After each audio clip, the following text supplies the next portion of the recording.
Hi guys, and welcome to the Stephen King Sematary Club.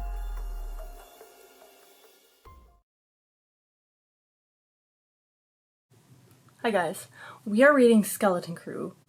So I am using my Signet paperback. I love this cover, by the way. And we start off with The Mist, which, probably unpopular opinion, but I don't really like The Mist very much. It's okay in that you can put yourself in the people's shoes and be terrified and worried about something like that happening to you, but I find it to be almost like a writing exercise more than anything, and I don't like the ambiguous ending. And it's even referenced in the short story that it has no completion. It has no resolution, really. And I don't love the characters. That's another problem. This does take place in Maine, and we have Billy, who's a 5-year-old, and then his parents are Stephanie and David. And Stephanie isn't around much. She actually stays behind at the house when David and his neighbor, Brenton Norton, they end up going to the grocery store with Billy to get supplies because there's a storm that has rolled in. And Stephanie doesn't really want to hang out with Norton, so she says, I'll stay here and weed. And that's the last we hear of her. Now, there's a mist rolling in from across the lake, and on the side of the lake where the mist is coming from, there's something called the Arrowhead Project, and it's some sort of military, government, top secret, weird, experimental thing that the locals kind of whisper about and have concerns about.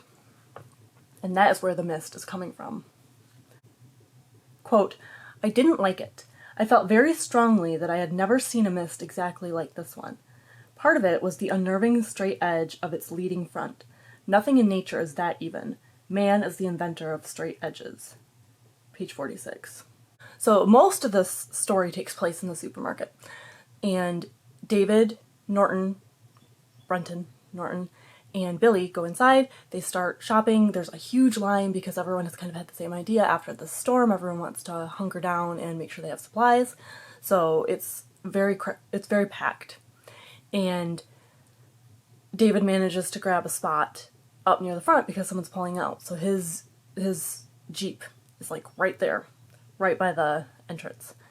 And all of a sudden, the mist envelops the entire market. A lot of people end up going outside to take a look at this mist rolling in, and they are never heard from again. They don't make it back into the market. They're just gone. So there are creatures in this mist. There are tentacled things that have huge tentacles.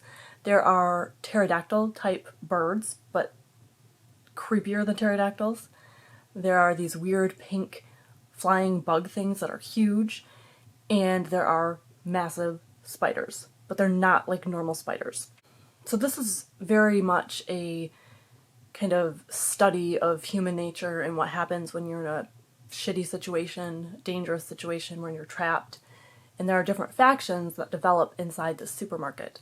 Mrs. Carmody is a really crazy old woman who thinks that all of this is caused because God is pissed off. And she's saying that he requires a sacrifice, and people start listening to her later on in the story. But I feel like throughout this, people die. People die and blood is spilled, and maybe the sacrifice has to be intentional. I don't know. But it seems as though if it was a blood sacrifice that was required, it's already happened over and over because several people have died. So I don't know about that. We also have a group of people who are led by Brenton Norton. And he says, you know, we're going to leave. We're sick of this. We don't believe. We think that it's a joke. We don't want any part of this. We are taking off. And David, he asks to have one of the people tie a clothesline around him so that he can at least make sure that they've gotten 300 feet. And then the guy is supposed to tie the clothesline around something else once they leave. Well, once these people go out, there are like crazy, almost rainforest noises, like old movies, rustling and grunting and not growling, but it gives you the atmosphere of kind of a wild place. And all of a sudden, they're screaming and no one comes back into the market. So David pulls on the clothesline and he starts reeling it in. Quote, "It came out of the mist and piled up around my feet in untidy loops and snarls. About 3 feet from the end, the new white clothesline went barn red." Page 102. Obviously something very bad happened to these people. There's blood all over the clothesline. It's further confirmed when David and I think about 6 other people go next door to the pharmacy because they're like, hey, it's only 20 feet away.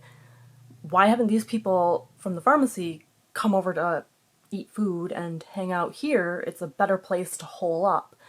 And they go in, and since the doors had been propped open, the mist had gotten in, the creatures had also gotten in, and it was just a bloody mess. And the spiders are what killed these people. They are dog-sized spiders. Quote, "It strutted busily toward us on what might have been as many as 12 or 14 many-jointed legs. It was no earthly spider, blown up to horror movie size. It was something totally different, perhaps not really a spider at all." Page 133. There's a whole bunch of craziness that ensues. Most of the people who went next door don't make it back. David, of course, does. He's the one telling us the story. And they eventually decide they have to make a break for it. It's just, there's no other way. A lot of the food is going over. It's not letting up. The mist is still there. They have family waiting for them on the outside, and they don't know how far this extends. Maybe it's a very localized thing. So David and a group of people decide to head out, and Mrs. Carmody has pretty much won over almost everyone else in this store. And she gets killed because she's trying to take Billy, the child, as a sacrifice, and people are agreeing with her. So she gets shot dead, and no big loss, I didn't like her. I did like Mrs. Repler. She is the old lady who has the cans of Raid and is spraying bugs and she's a really feisty old woman, and I really like her. When Amanda Dumfries ends up having hysterics, she slaps her. So I like her. So she, Amanda Dumfries, David, and Billy are the only ones who actually make it out. They get into the Jeep and they pull away. And David can't go home because there are trees laying across the road, so he doesn't know if his wife made it or not. If she made it back into the house, she might have made it, but he's not sure, and he's not very hopeful. And so they're just kind of traveling along, and everything that they see is just gone. And there are creatures and mist, and the roads are weird, and it's almost as though they've been transported into a different dimension. And then that's pretty much how it's left. They're going to go to Hartford, Connecticut, and we don't know. We don't know what happens to them. We don't know if all of them survive, if none of them survive. It's all open-ended, and I just don't like it. I don't care for most of the characters. They're fine, but I'm not attached to them.